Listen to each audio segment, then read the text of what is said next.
Hey guys, it's your boy Jason at ipapakita ko sa inyo ngayon kung paano magkabit ng crash guard sa Honda Click 125 at 150i. And if you're new to this channel, don't forget to click subscribe, switch the notification bell on, and stay tuned.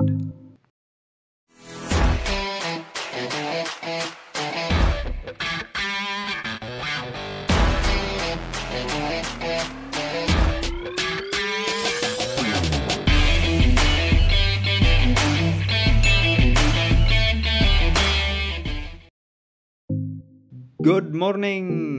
So kahapon lang guys, may dineliver ang J&T Express na package at di ko naabutan kasi natutulog pa ako noon. Sorry! By the way guys, sa Shopee nga pala namin nabili ang crash guard na ito. Magpapakita ako ng screenshot sa store dyan sa may gilid. Nga pala guys, reminder ko lang sa inyo kung mag-order man kayo ng bagay-bagay online. I-chat nyo muna yung seller ng product bago nyo i-place yung order nyo. Because in our case, kulang ng 2 bolt ang ipinadala ng seller. Well, kasalanan din namin yon kasi di namin chinat yung seller. So, wag tularan guys. Ang nabili naming crash guard ay pwede sa Honda Click 125i at 150i. Kasi, pareho lang naman ang mukha ang dalawang motor.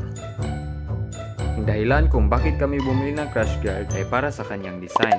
Pero, ang main purpose talaga ng crash guard ay para di magasgas ang motor mo kung matumba man o madali ka man sa daan. Simba ko.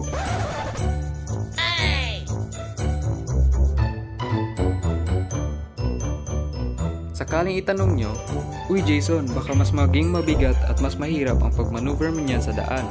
Disclaimer lang guys, di naman kami bumili ng crash guard para mahirapan kami. As a matter of fact, magdadagdag ng stability ang crash guard sa iyong motor. Mga 5 kilos lang rin naman ang bigat nito.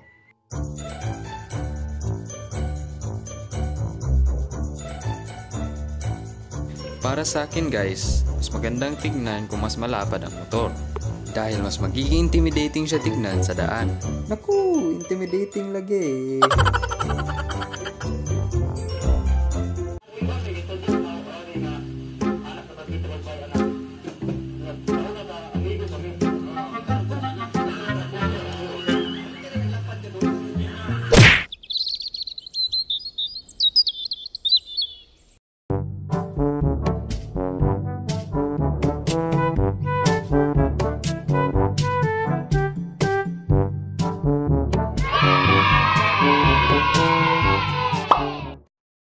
So ayan guys, naikabit na namin ng maayos ang crash guard.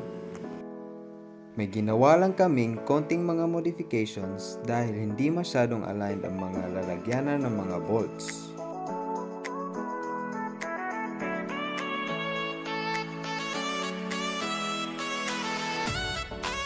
May ginawa kaming adjustments sa tapakan ng angkas dahil medyo tabingi ang lagayan ng bolt.